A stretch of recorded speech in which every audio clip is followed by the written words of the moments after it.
دعا یہ فرمائی سرکار دو عالم صلی اللہ علیہ وسلم نے، اللہم انی اسألک من خشیتک ما تحول به بیننا و بین معاصی، کہ اللہ میں آپ کی خشیت سے اتنا حصہ مانگتا ہوں جو میرے اور گناہ کے درمیان رکاوٹ عائل ہو، یعنی اللہ جل جلالہ کی جو عظمت شان ہے، جو اس کا کبریائی ہے، اس کا جو جلال ہے، اگر اس کا تصور کر کے حقیقی خوف انسان کرے تو وہ انسان کی تو برداشت سے باہر۔ جب اللہ جل جلالہ کی تجلی اس کو انسان برداشت نہیں کر سکتا، پہاڑ برداشت نہیں کر سکتا۔ جب حضرت موسیٰ علیہ السلام نے فرمائش کی کہ مجھے زیارت کرا دیجئے اپنی، تو اللہ تبارک و تعالی نے فرما دیا کہ تم مجھے دیکھ سکتے نہیں، اور اس کا مشاہدہ اس طرح کرا دیا کہ ذرا یہ پہاڑ ہے، اس کو دیکھنا، اس پر ہم اپنی تجلی ڈالیں گے، اگر وہ اپنی جگہ پر ثابت رہے گیا پھر استقر مکانہ فسوف ترانی، تو تم مجھے دیکھ سکتے ہو، دیکھو گے۔ لیکن قرآن کریم فرماتا ہے فلما تجلی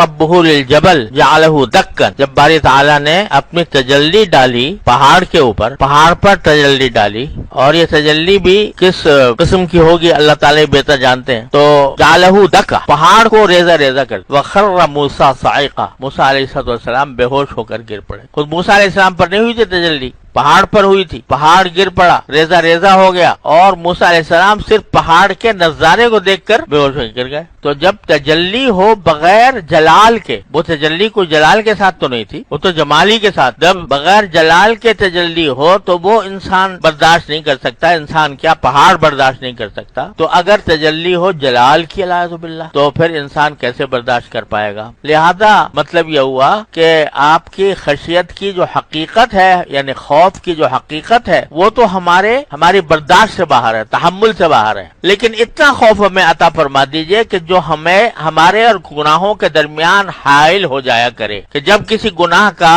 موقع آئے یا گناہ کا داعیہ پیدا ہو، گناہ کرنے کو دل چاہے، تو آپ کی خوف اتنا آ جائے ہمیں کہ جو ہمیں اس گناہ سے روک دے۔ اسألک خشیتک من خشیتک ما تحول به بیننا و بین معاصی، خشیت تو اتنی عطا فرما دیجئے، اس سے زیادہ کام ہمیں تحمل نہیں، اللہ تعالیٰ اپنے رحمت سے ہم سب کو عطا فرما دے۔ اور یہ خشیت جو انسان کو معصیت سے روکتی ہے، یہ خشیت یہی مطلوب بھی ہے، یہی مانگی بھی گئی ہے، اللہ تعالیٰ سے دعا بھی اسی کی مانگی ہے، لیکن یہ حاصل کیسے ہو؟ یعنی دعا تو بے شک کرتے ہی رہنا چاہیے، اللہ تبارک و تعالیٰ ہم سب کو عطا فرمائے، اور دعا کرتے بھی رہنا چاہیے، لیکن یہ ایسی اس حد تک خشیت ہو جائے کہ جب گناہ کا موقع آئے یا گناہ کی خواہش پیدا ہو تو اس وقت یہ خشیت آ کر بیچ میں آڑ بن جائے، یہ کس طرح ہو؟ تو اس کے لیے ضرورت ہے اللہ جل جلالہ کے ساتھ تعلق، جتنا تعلق باللہ، تعلق مع اللہ قوی ہوگا اتنی ہی یہ خشیت حاصل ہوگی، اللہ تعالیٰ کے ساتھ تعلق جتنا کمزور ہوگا اتنا ہی انسان کو یہ خشیت اتنی حاصل نہیں ہوگی جو اس کو گناہ سے روک سکے۔ وجہ اس کی یہ ہے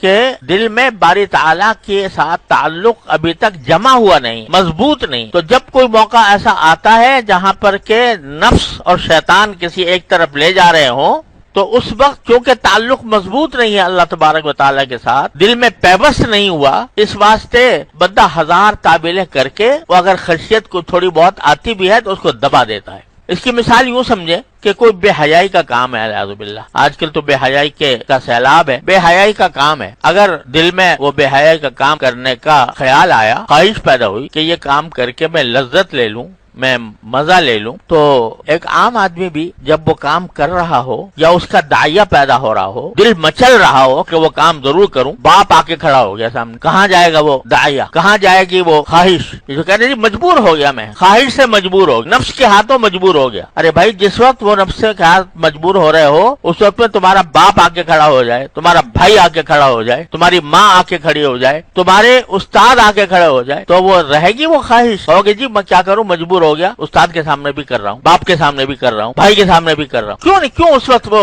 خواہش دب جاتی ہے؟ کیوں رکاوٹ پیدا ہو جاتی ہے؟ کیوں تم ایک دم سے اس سے باز آ جاتے ہو؟ اس لیے کہ اپنی بدنامی کا خوف اور لوگوں کے دلوں میں اپنے فسق و فجور کا خیال آنے کا خوف وہ ایک دم سے روک دیتا ہے۔ حالانکہ جو بیچارہ باپ ہو، بھائی ہو، رشتے دار ہو، وہ آیا تو زیادہ یہی ہوگا نا کہ وہ تمہیں برا سمجھے گا، تمہارے اس عمل کو برا سمجھے گا، نہیں ہوگا نا۔ اور زیادہ یہ ہو سکتا ہے کہ 2-4 آدمیوں سے بھی بتا دے گا میں نے اس کو اس حالت میں دیکھا تھا۔ بس کوئی سزا تو نہیں دے گا، کوئی کوڑے تو نہیں مارے گا، کوئی آگ سے تو نہیں جلائے گا تمہیں، لیکن وہاں تو یہ خوف ہے اور وہ روک رہا ہے، گناہ سے روک رہا ہے۔ لیکن یہ خیال کیوں نہیں آتا کہ ایک ذات ایسی ہے جو ہر وقت دیکھ رہی ہے، ہر وقت دیکھ رہی ہے، میری تنہائی میں بھی، میری خلوت میں بھی دیکھ رہی ہے۔ اگر فرض کرو ایک ایسے کمرے میں ہو جو چاروں طرف سے بند ہے، لیکن پتا ہے کہ یہاں کیمرہ لگا ہوا ہے اور کہیں سے اس کی نگرانی ہو رہی ہے، پھر دیکھو کیا ہوتا ہے، خواہشات پیدا ہوتی ہیں، جذبے پیدا ہوتے ہیں، دل مچلتا ہے، لیکن نہیں کرے